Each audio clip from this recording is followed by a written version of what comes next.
All right, so get this. We're going to dive deep into a case that's been making headlines forever, the Central Park Five. We've got all these articles here about their latest legal battle, but this goes way deeper than just some courtroom drama. Ready to unpack this? Well, that I think is so fascinating about this case is it's like a living history lesson, showing how stuff from the past can still have a huge impact today. It's not just a lawsuit. We're talking about 35 years of legal twists and turns. Okay, so right now, the headlines are all about the Central Park Five suing Donald Trump for defamation. It all started from things he said during that last presidential debate, right? The one against Kamala Harris. Yeah, exactly. And this isn't just some political jab. This lawsuit is saying that Trump's words actually have real-world consequences, especially when you consider the five men are in their 50s now. They're still dealing with everything that happened back then. So to really get why this lawsuit is such a big deal, we need to go back to the debate. So according to the transcript, Trump said that the five men pled guilty and that they even killed a person. And that's where it gets really interesting. Because according to the lawsuit and historical records, neither of those statements are true. So that's why the Central Park Five are claiming defamation. They're saying Trump knew he was making false statements. And those statements really hurt their reputations and caused them serious emotional distress. And the lawsuit was filed in Philadelphia, and they're going after both compensatory and punitive damages. Can you maybe break those down for us? What do those actually mean? Sure. So think of compensatory damages as basically making up for actual losses, like lost income or therapy costs, even things like emotional distress. Punitive damages are a bit different. They're more about punishing Trump for what he said and trying to stop anyone else from doing the same thing. So it's not just about getting money, it's about holding him accountable for his words and actions. Exactly. And to really get why this is such a big deal, we need to go back to the beginning. The 1989 Central Park jogger case. This is a huge case. It gripped the whole nation. 5 teenagers, all Black or Latino. They were accused of attacking and raping a white woman in Central Park. It was a huge story. They were convicted and sent to prison. But there was a huge problem with the case. Yeah, those convictions were all based on confessions. But those confessions were coerced. These young men were under so much pressure from the police that they ended up admitting to a crime they didn't commit. And then the real turning point came in 2002, over a decade later. Another man confessed to the crime. And his confession matched the DNA evidence perfectly. And that finally led to the exoneration of the Central Park Five. Yeah, that exoneration was huge. It showed everyone how messed up the justice system can be and how dangerous false confessions really are. But even with the DNA evidence and the real perpetrator confessing, Trump still insisted that the Central Park Five were guilty. He even criticized the $41 million settlement that New York City reached with the men back in 2014. He called it a disgrace. And then during his 2016 campaign, he doubled down on that and said he still thought they were guilty, despite all the evidence. And this belief that he has, even when the facts say otherwise, that's a major part of the defamation lawsuit they filed. Wait, hold on. 1989. You're saying Trump was involved back then. What was going on? So just weeks after those teenagers were charged, Trump took out full-page ads in several New York City newspapers. Full-page ads. Sounds like someone knew how to get attention, even back then. What did they say? Well, he didn't name the Central Park Five specifically, but the ads were definitely about the case. He was calling for New York to bring back the death penalty, basically pushing for the harshest punishment for those teenagers before they'd even had a trial. Wow. I'm looking at these ads now. They're pretty intense. Did anyone say anything about this back then? Well, these ads are actually a key piece of evidence in the current lawsuit. The Central Park Five are using them to show that Trump was biased against them, a bias that they say has continued throughout his career and led to the things he said at the debate. It's starting to feel like this is way bigger than just one legal battle. It's about race, it's about justice, it's about how much the media can influence people. It absolutely is. This case makes us think about some hard truths about our society, about how easy it is for misinformation to spread.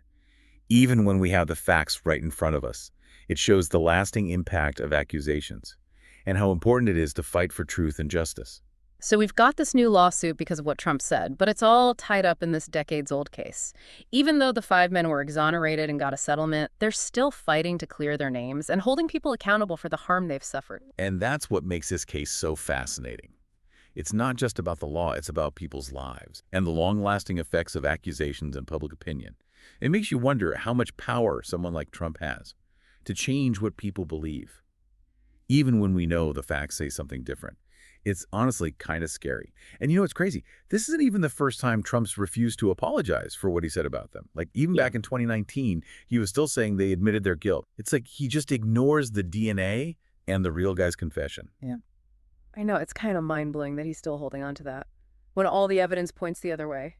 Yeah, it really shows how powerful those ingrained beliefs can be. Like, it's hard to change someone's mind, even when you've got proof. This whole thing is a reminder that even when the truth comes out, the damage from being wrongly convicted and all the public attention, it can last forever. Absolutely. It makes you think about accountability, not just in the courts, but in, like, public opinion, too. How do you hold people responsible for spreading lies, especially when it has such a big impact? Yeah, and how do we even start to fix the damage? It's not enough to just clear their names. We need to deal with the bigger problems, the biases and systems that lead to these wrongful convictions in the first place. Exactly. You're getting at something really important. Yeah. This case is like a tiny version of the huge problems in our justice system, in our whole society. It's about race, it's about class, it's about how people assume marginalized communities are guilty. It feels like this is bigger than just the Central Park Five and Trump. It's a fight for truth and justice, for the basics of our democracy. It is.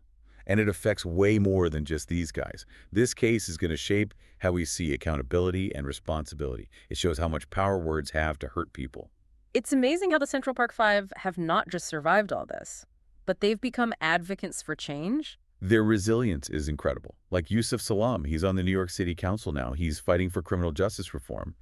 And Cordy Wise is a huge voice for people who are wrongly convicted, working so hard to prevent this from happening to anyone else. Their stories are inspiring. They show how people can overcome such awful things and turn it into something good. Exactly. Their work shows the power of forgiveness and using your voice to challenge those in power. This deep dive has been a wild ride. From the shock of the accusations to the horror of the convictions, the relief of being cleared. And now this fight for their reputation and to hold people accountable. It really has. It's a story that's so personal, but also something we can all relate to.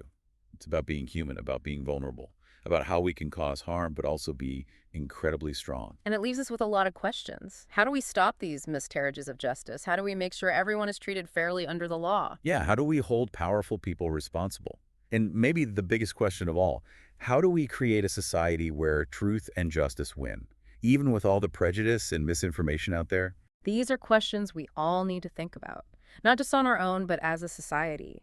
The Central Park Five case reminds us that the fight for justice never really ends, and we all have a part to play in creating a fairer world.